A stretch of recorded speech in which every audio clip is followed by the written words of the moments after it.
today we are joined with the amazing Alysha Bentley. And Alysha, thank you so much for joining us as part of our Homegrown Series 2020.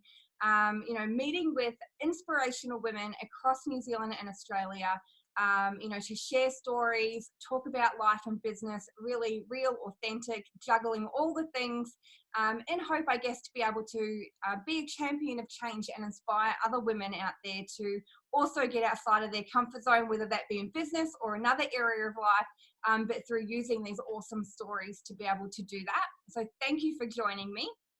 Well, thank you for the opportunity. It aligns very nicely with my own mission, as you'll hear shortly. So I'm really grateful. Perfect. And before we get started, just a little bit of info for everyone that is listening or watching. Alysha is also a fellow New Zealander, just like myself, only she's based up in Auckland, which of course is in the North Island.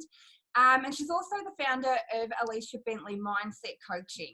What we're going to hear about, I believe, and I hope, is a lot about, or some of Alysha's really inspirational story. A very successful and driven woman, and like many of us, started finding herself potentially veering off path a little bit, and perhaps away from, her what could be considered a purpose. And as a result, starting to feel like you'd really lost a zest for life. And, along that journey, learning some very big life lessons, no doubt, and some deep soul searching to be able to come out the other side and kind of ask yourself and develop the business that you've got, combining your love of coaching and helping people, your own personal and professional life experiences, and being able to help other women master similar situations through strategies that you had learnt through your mindset coaching to live healthier, more peaceful and meaningful lives.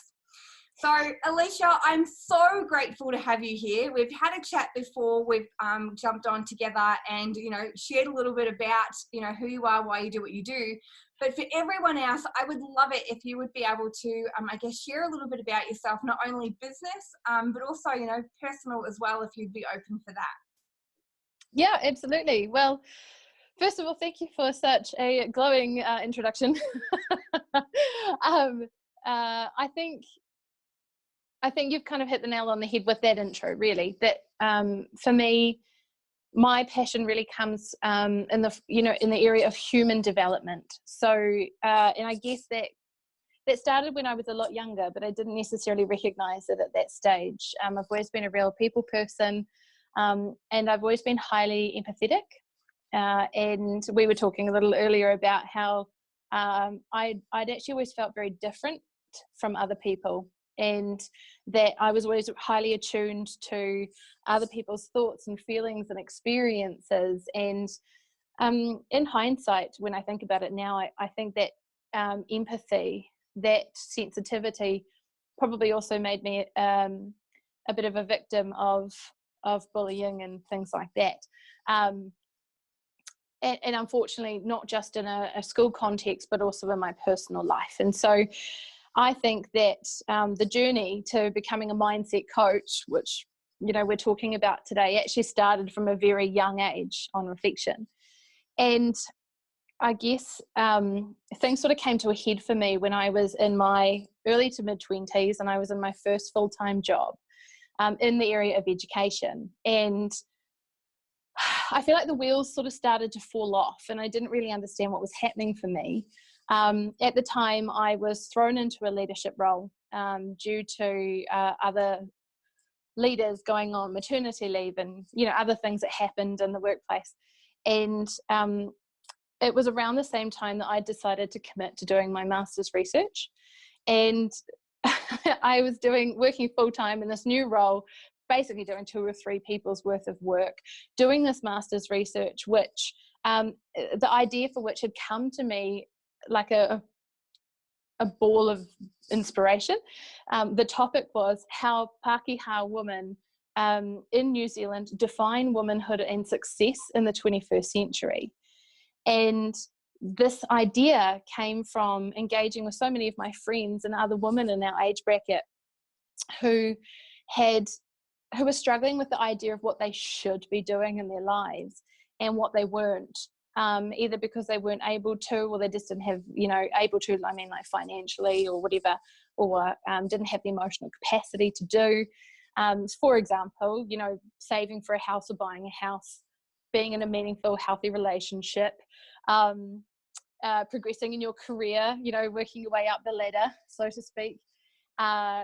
There was just so many other things. And so I realized that myself and these other women felt like we were literally failing in one or more areas of our lives.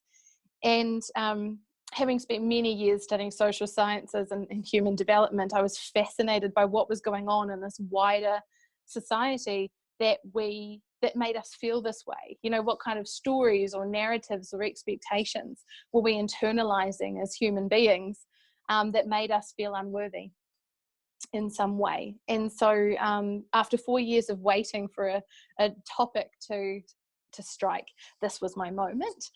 And so I guess the next couple of years were very difficult for me, trying to juggle this new leadership role that I obviously was doing for the first time, and with the process of doing master's research. And ironically, I guess what happened was, while I was working with these beautiful women who are so intelligent and capable and funny and sassy and just really driven and very successful, when they were talking about their challenges and their anxieties, I started realizing that how deeply, I guess, I'd internalized these messages for myself. And so started not just an academic journey, but this journey of personal discovery, where I had to dig deep and figure out where these narratives had come from and how they were playing out in my behavior and my thinking, and therefore my everyday life. And I guess what I realized was that whatever I was thinking was becoming my reality. And not only was I struggling with this internally, as things got more and more stressful, I didn't have the emotional intelligence and the strategies to take care of myself in the process. And being a perfectionistic personality, I just pushed harder and harder and harder. I tried to do more for more people constantly, and neglected myself, I guess, in that process. And it's a very common saying these days, but I guess the whole idea that you can't pour from an empty cup, and I was pouring and pouring and pouring, and I think I continued to pour even when I had nothing left. And the unfortunate result of this was developing an autoimmune disease. So I have Graves' disease. It's a genetic condition, but it's one that I believe I probably brought out as a consequence of too much stress and anxiety and not taking care of myself, which unfortunately, shock horror, got in the way of me being able to do everything that I needed to do and doing it well. I lost a lot of weight. I had migraines. My eyes were starting to literally bulge. It's a bit weird, but literally bulge outside my head. So my vision, I started getting blurry vision, which was exacerbating the headaches. I was just exhausted. Like the illness is, it brings fatigue with it. So yeah, I was just basically became a shell of a human being. And while this was happening, while doing the internal analysis, I just realized, which you've mentioned, that the life that I was living and the way I was living it and what I really needed and who I really was, they weren't aligning. You know what I mean? I was really missing the mark with this sort of stuff. And unfortunately, it had made me sick. So my body really did tell me in no uncertain terms that it was time for me to make a change. Yeah. Wow. So that's quite a journey, and I know that I can relate to that very personally been through a similar path, but different manifestations from the stress and anxiety and the pressure and all the other things and all the juggling of the balls that landed all over the ground eventually. Yeah. Of course, because our bodies are very good at saying, well, if you won't stop, I'll make you stop. And some of us obviously hit that point. We're then left to decide what we want to do. And we can either get back on the wagon and continue to push and push and then just end up back at square one, or we have to decide to make some choices. And also comes with that, I guess, you know, for me and for, I guess for others, a little bit of cliche here, but turning some painful experience into purpose and going on to help others avoid the self-destruction that I did, but also be able to, you know, turn that into, which you've done as well. So after going through your own journey, what inspired you to then decide, okay, well, how am I going to make an impact, and why did you decide to start working with women around their mindset and shifting some of their belief patterns so that they can live more healthy, meaningful lives? So I guess the key finding that came out of the research was very much around how perfectionistic women often are. And once that came home for me, once I realized that, and it settled with me, and I recognized that perfectionism in myself, I realized how destructive it can be. Because a lot of the women that were in my research were experiencing low to moderate level anxiety on a constant basis or consistent basis. And sometimes if they weren't taking good care of themselves, there were periods where that anxiety would sort of spiral into depression. A number of them were experiencing health issues as well, that some of which they couldn't explain. And they had every reason to be happy, but they weren't ultimately happy. And if I'm honest, it just made me terribly sad. You know, it was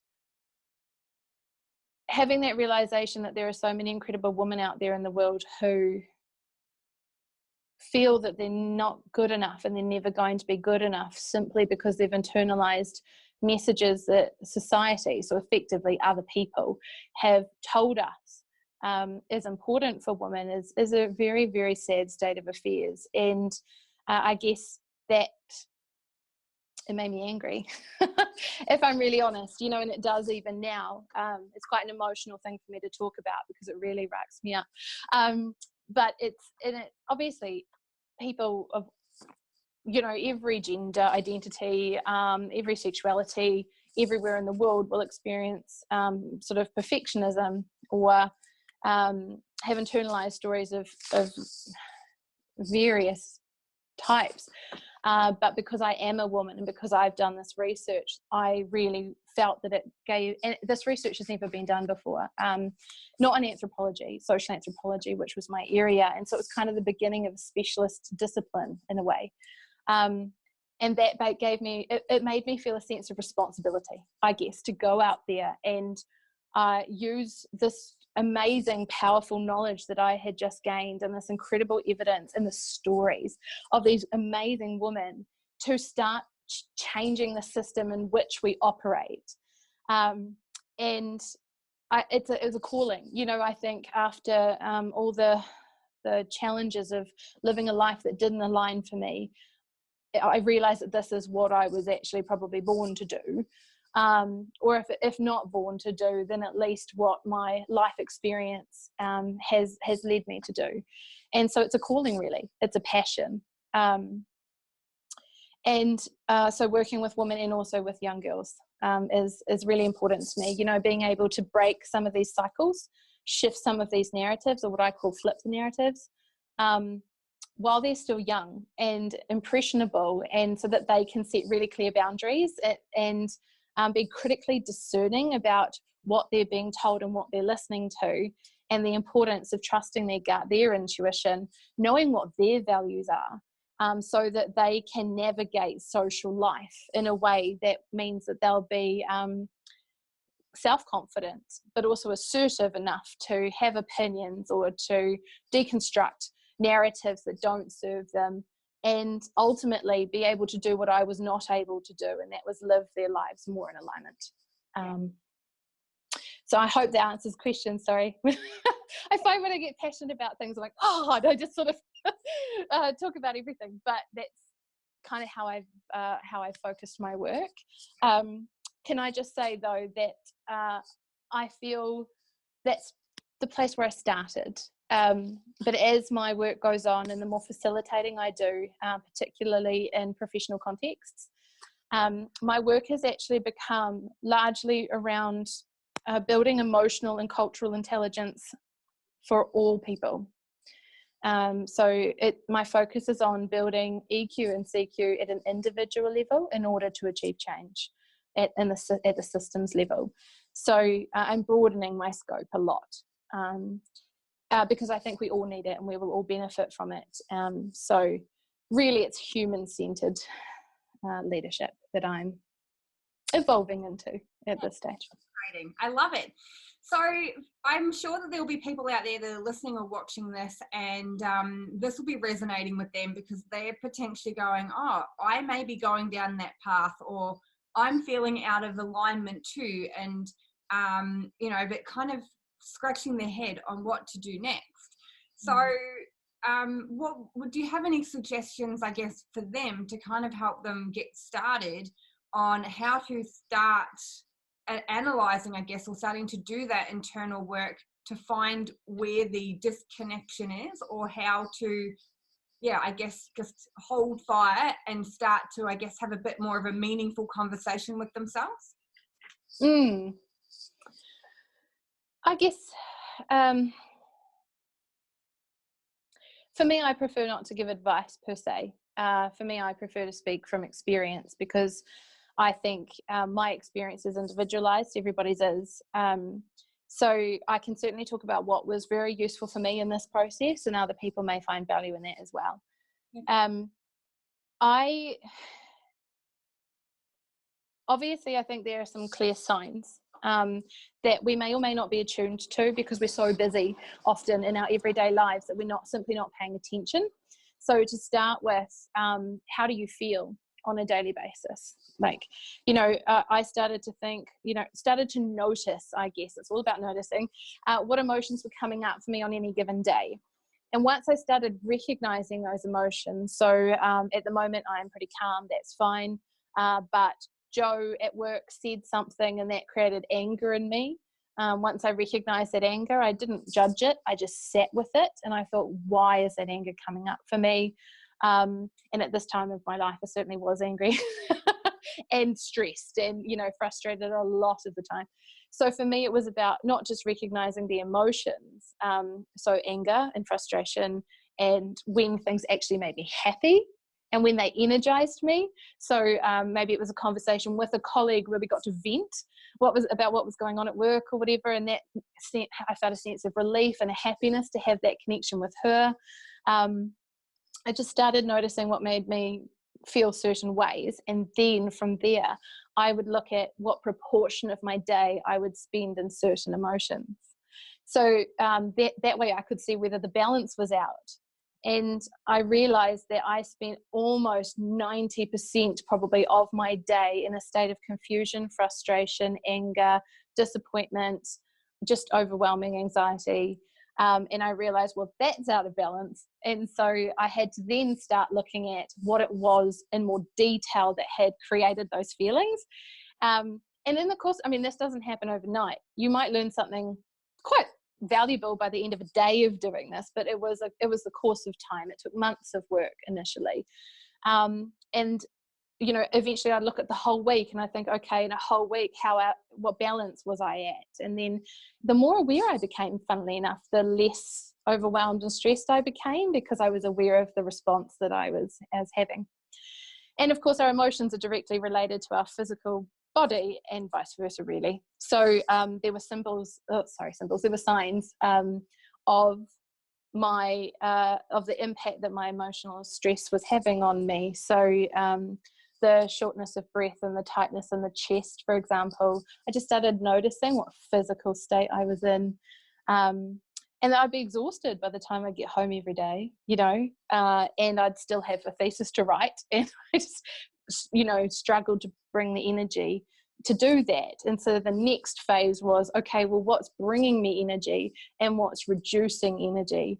And I realized that there were certain, not just work, but people or relationships in my life that really energized me, made me feel amazing. But there were also relationships that were very difficult for me and quite draining. And so then I started shifting my time. So I would spend more time with the people or doing the things, hobbies or whatever, that brought me joy and energy, and less time doing the things that were draining. And shock horror, again, the balance just sort of, it started to get back into an even spread, because I don't think it's possible to live in happy and balanced all the time, especially in our modern lives. But eventually, in the course of time, I just found that when I was feeling good, far outweighed the time when I was feeling low. So I was able to make conscious decisions, really, about how I use my time and my energy. And that's probably, it might sound a bit fluffy, but I honestly think that in life, energy management is a critical part of our well-being. And so for me, a lot of my work with clients and others is around how do people use their time and their energy. So that's one of the, if we can call it, piece of advice that I'd suggest, is to go through that process and start identifying what brings you value and what doesn't. I really love that, although it's from your personal experience, but it is, I guess, goes hand in hand with some advice based on that, is that it, I guess it's so simple for us to be able to just do that. And I know the benefits of it myself. I do something very similar. I journal, right, why am I feeling anxious? What is going on? Who have I been around?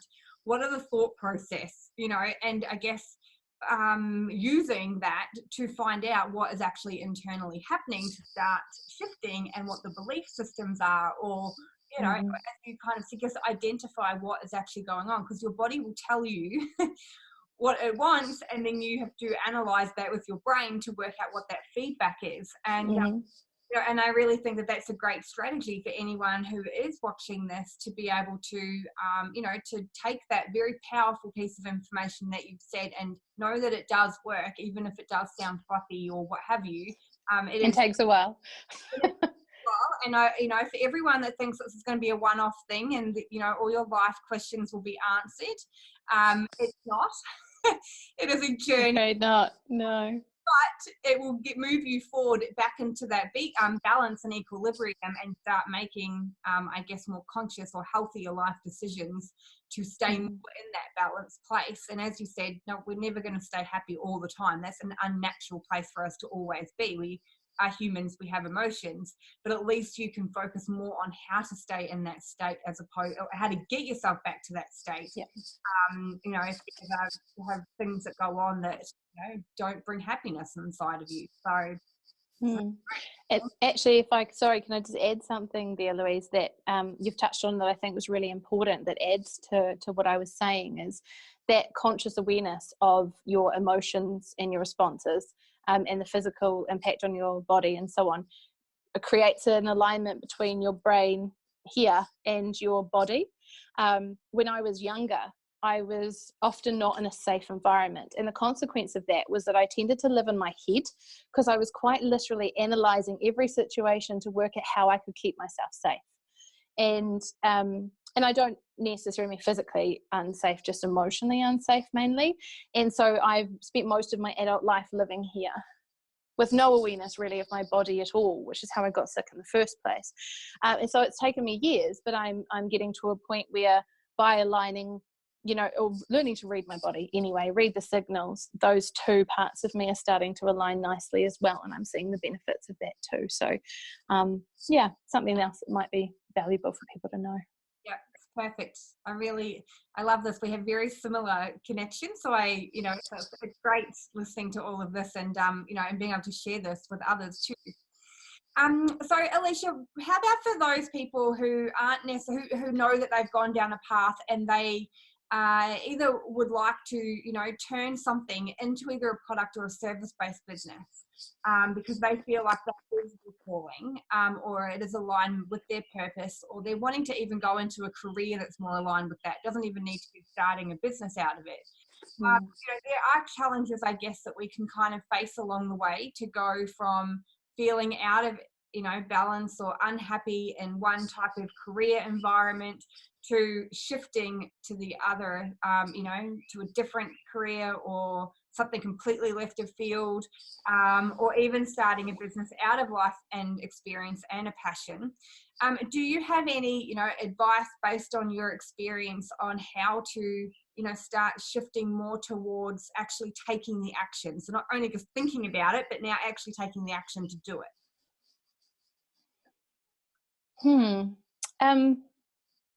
That's quite a big question for me for a couple of reasons. To start with, I became so unwell and literally so miserable in my jobs, the last couple of jobs I had before starting my business, that I guess in that case it literally forced me to just leave. So I did. I actually left my last full-time role without a plan. Like, I knew that I can't be here and that this doesn't make sense to me, but I didn't know where I was going to go next. And thankfully I was in a position at the time where I was able to take a little bit of a break and do some reflecting about what exactly it was that I wanted to do and how I was going to do it, and whether I had the skills that I needed or whether I needed to develop some more to make that a viable business option. Adding in that I'd never studied business, I didn't know how to run a business, but I just had this drive and this need. And I guess it's everybody's circumstances are going to be different about what steps they can take, I guess, at this stage. In my life, I was in a position where I didn't have any massive financial commitments or responsibilities. I don't have a family of my own. So I guess I was in an ideal situation to take the risk of leaving my well-paid leadership role and working out what came next. So I certainly don't, I'm very aware of that. I certainly wouldn't want to offer advice or give encouragement for people to pack their bags, give it all up and go on to the next thing. I think it's probably just a matter of, if you can't do that, making small incremental changes in the right direction. So, for example, really having a good understanding of what it is about where you are now, perhaps in your career or a business, that isn't working for you. Because if I found anything in my time professionally, but also as a coach as well, is that we can tend to sort of almost misdiagnose what it is that's the problem. And often that can come from some stories that we're telling ourselves, or limiting beliefs, or patterns of behavior that are shaping our current experience without us even being aware of it. So making decisions that aren't well informed from an emotional point of view as well as a rational point of view might not have the best outcomes. So my advice would be for those people to really take the opportunity to reflect themselves, or perhaps engage a professional coach, or if necessary a counsellor or other trusted mentor, family member, someone, and really do a bit of reflecting about what the actual current scenario is. Once you have that information, you're in a really strong position to start making some decisions. So is it the job itself or the business itself that's not working for you? Or are you lacking something else in another area of your life and you think it's all related to this area of work? Or is it most of your job or your business really fantastic, but there's this tiny portion of it that you really struggle with and you don't enjoy? So for example, well, actually, this is a big example, but I was just thinking about people management, because I was talking to a colleague just yesterday about how he was trialing this new management role in our office, because I wear two hats, and that he's realized just after 2 or 3 months of doing it that management is not his gig. And so he doesn't actually want to go forward. But if he'd never trialed it, he wouldn't know, right? And so now he's got that information. He doesn't want to leave the whole job, because he liked everything else about it. He's just going to go back to the bit that he liked and cut out the bit that he didn't. So it's just one example. So I think understanding, like I said, what your current situation is and having real clarity around that can help you work out what's next. If it's a skill development thing, let's say there's an area, a skill set that would be of particular value to you to take that next step. You could either leave what you're doing and go and pursue that, or perhaps there's a way that you could integrate that skill development into your current role or your business. So let's assume, I'm just going to say accounting, because it's not my strength and it's not something I enjoy. It's, from my perspective, it's not a skill that I had, and I've had to learn it as I've gone along. But one of the things I knew would benefit me in the future, would be to have managed a budget at work. So I tried to find opportunities at work to manage a budget to give me more confidence around money management before I had to take the leap. So there's skill development, and there's also self-belief. And I think that this is probably looping right back around to the story I started with. We live in a world of fear a lot of the time, not just as individuals, but as a society. You know, we really operate in a bit of a risk society. It's not uncommon, particularly for people of, say, my generation and younger, to have been influenced by those in generations older than ours, to be worried about outcomes. And that's because resources were often scarce for generations above mine and generations above that.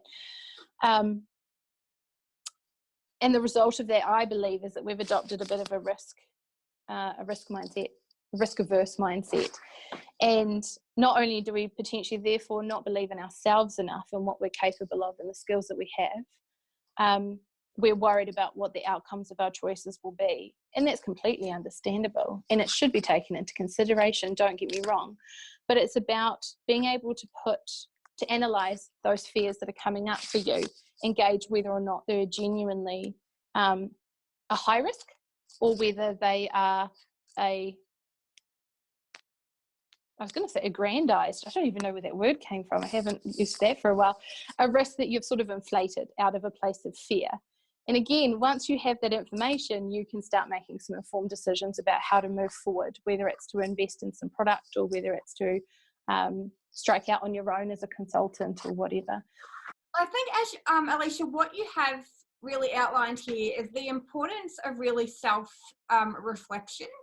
And, you know, so if someone is wondering what their next path is going to be, is to self-reflect on that. And for us that, I guess, have more corporatized backgrounds, will understand what like a SWOT analysis is. And for those who don't, it's a quadrant. So we look at our strengths and our opportunities and our threats and our weaknesses. So I've done that around the wrong way, but that's all right.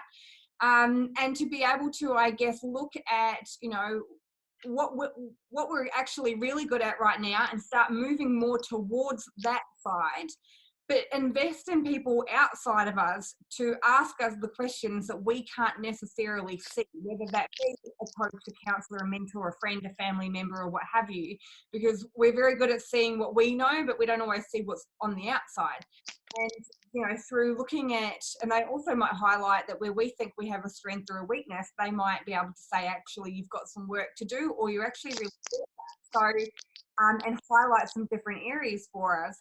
And then once we've done that, we can then start going, okay, so what do I need to do next? What's my next strategy or the next step in my path to help me move forward more towards what brings me joy? When we're playing to our strengths, we're going to be a lot happier in life, right? As opposed to focusing on careers or businesses that manage all of our weaknesses. Otherwise, we can be very, very miserable. Like you and I, we're not accountants. We're unlikely to ever go down that path because it's not going to be the greatest choice for us. Yeah, I can pretty safely assure you I have no intention of becoming an accountant. I wish I could. I wish I was better with numbers than I am. But I also want to highlight too is that you also really brought up a really great point is once you have the information, ask yourself, what type of position am I in and how do I start making this transition? I am one of those people that left corporate and had a lot of debt and went and jumped off the cliff and thought, I'm going to chase my dreams.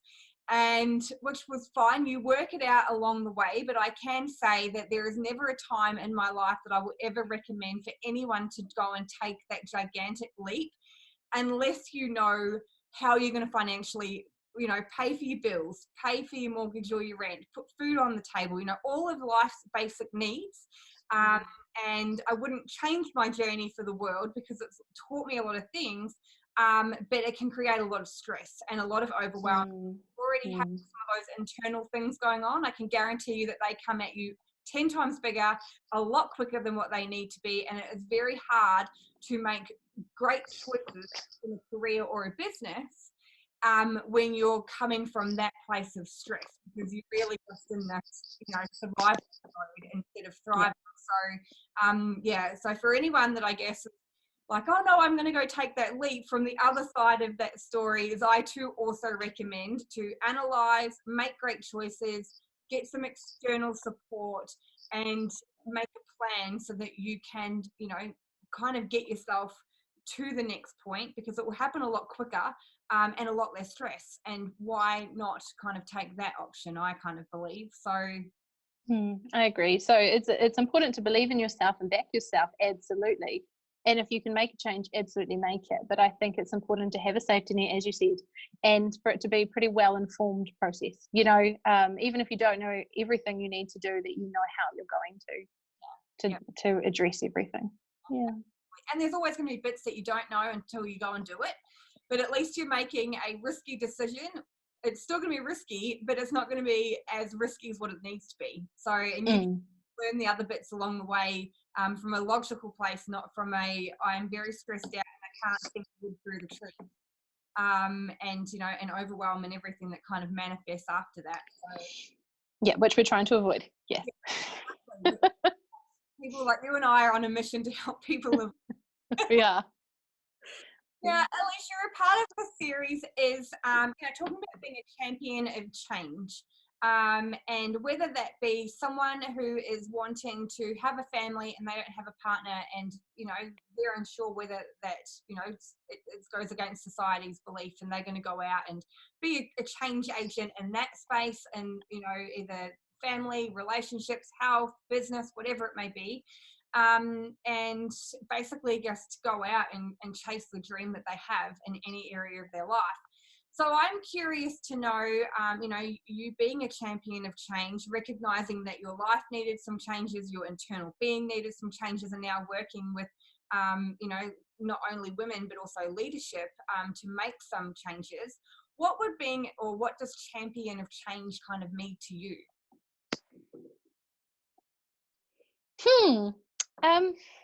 Such a good question. I think, like you mentioned earlier when we were chatting, that you're quite a literal person, and I think I think about it quite literally as well, in this instance anyway. So I think of championing and change as two quite separate constructs that can be put together. To champion something typically means to advocate for, in my view, and not just advocate, but sometimes it means that you actually need to embody the change that you want to see. So quite literally, to be the change that you want to see in the world, that's what championship of a cause is from my perspective.